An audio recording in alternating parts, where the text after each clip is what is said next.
Yo, what's going on guys, Mortex here, and today we're doing the review of the Retroid Pocket 2.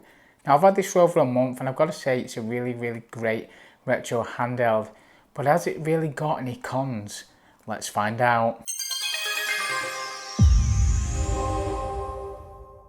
So I just want to talk about the build quality while we're here sitting down before we go onto the desk and do a close-up. Now the build quality on this is absolutely amazing. Now it is plastic, but it feels really premium, like a really premium device. All the buttons on it, everything feel a lot more premium than some of the retro handhelds that I've had before. I will just get the RG350. Now I absolutely do love both of these devices and I will be doing a video on it, actually putting them head to head, see which is the best. Now I do like the clicks on it, but this device feels a bit more, I don't know, a bit more plasticky than the Retroid Pocket 2, just in my eyes. So the build quality is amazing. We've got the two analog sticks, which I absolutely love. The layout is amazing. Yeah, you may want the other analog stick down below, so it goes symmetric with the digital analog stick, but you know, it's just personal preference. The one thing I'm a bit fussy on is the actual digital analog stick, but the modding community is amazing and they are actually working on something to try and get a analog stick input into this. So the modding community is amazing. If you haven't checked the Discord group out, please do.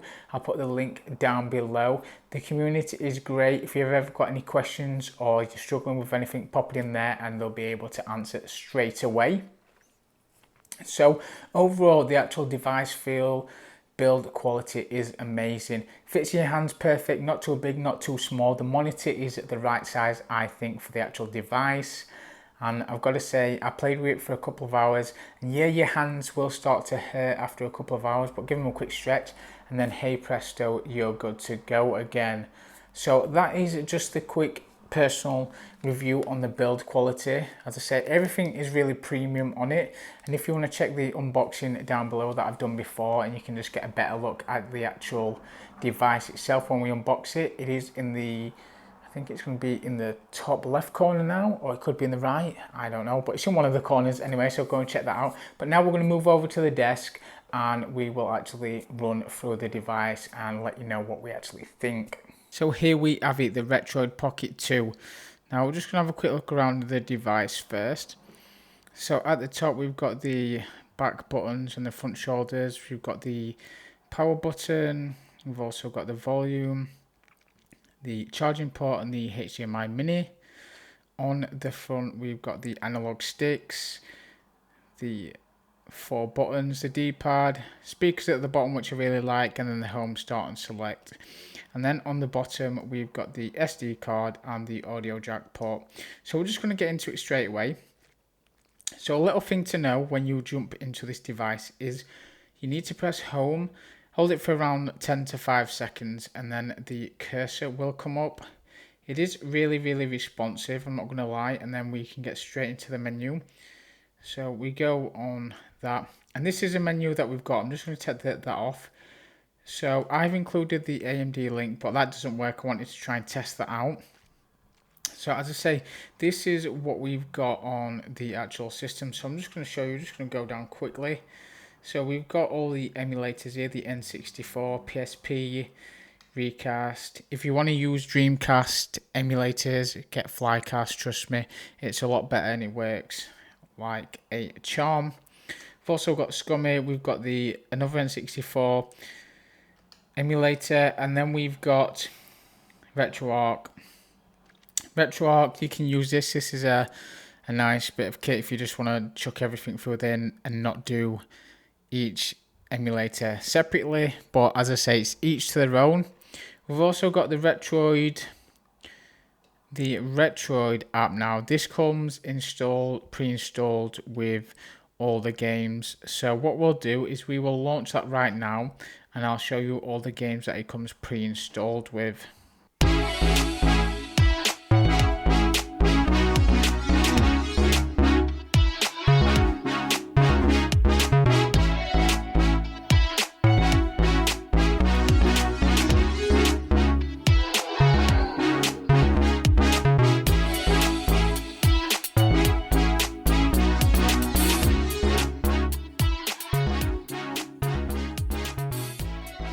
So this is the actual Retroid Pocket 2 front end, and as you can see, it's preloaded with a lot of games.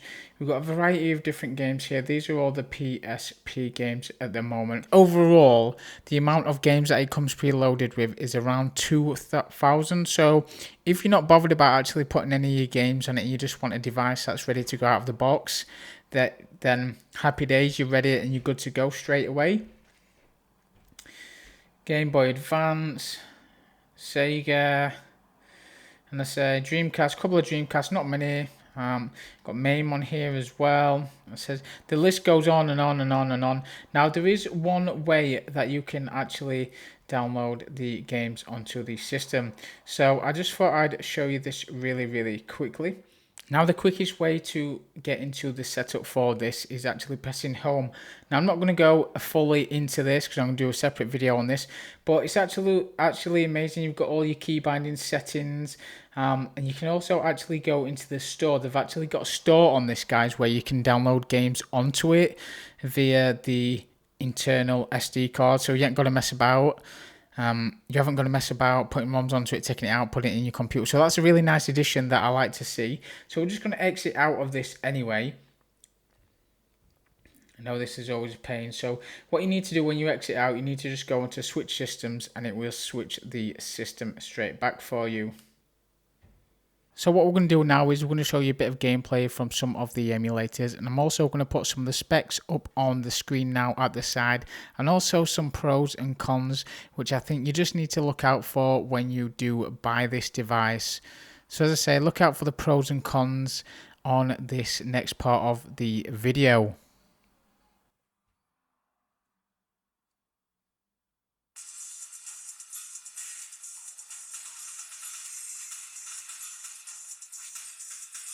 What's actually great is as well that it's getting upgraded to Android 0.8. So a lot of the apps on the App Play Store at the minute won't be compatible just because it's on Android 6.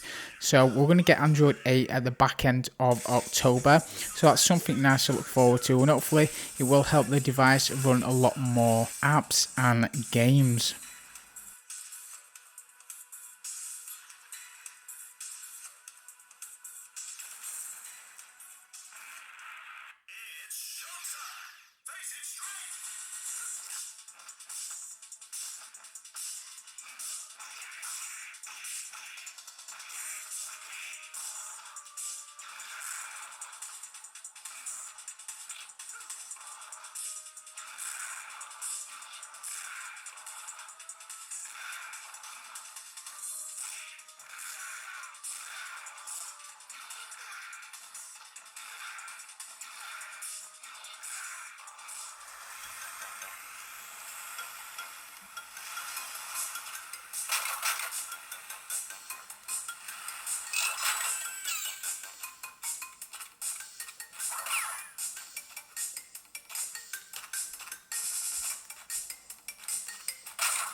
What's great about the device as well is you can use Steam Link on this, and I've got a bit of footage down below where I actually run PS2 games through the Steam Link. You can actually play your Steam games on this. And you can see from the video now I am actually playing Devil May Cry 5, and it's running flawlessly through the Steam Link as long as you've got a good internet connection.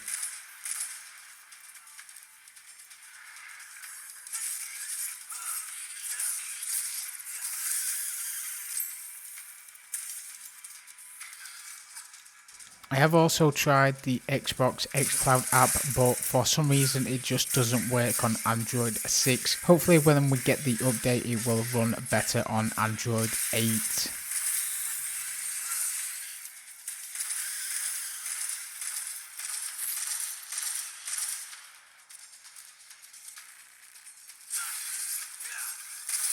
Now that is a Retroid Pocket 2 review done and dusted. What are my final thoughts? Yes, there are some cons, but the pros do outweigh it. For the price point, you cannot go wrong. This device for $80 is absolutely amazing. Yeah, it's not going to run some emulators as well as others, from the PSP, maybe the Dreamcast as well. Some of the games do struggle on that, but there are always workarounds to get these working. And as I say, for the price point, you absolutely can't go wrong. If you're looking for a device that you want to take on your travels, I highly recommend the Retroid Pocket 2. Now guys, don't forget, please like, rate, subscribe. And don't forget to hit that bell notification to get all the latest updates from myself. And just to let you know, we have got some videos down below now. So if you have got a Retroid Pocket 2 and you don't know how to put ROMs onto the system, I've got a video down below now. And we've also got a first look. So if you're unsure if you actually still want to buy it, take a look at the first look and then make your own call. But as always guys, I've been Mortec Sir. Stay safe and I'll see you all soon.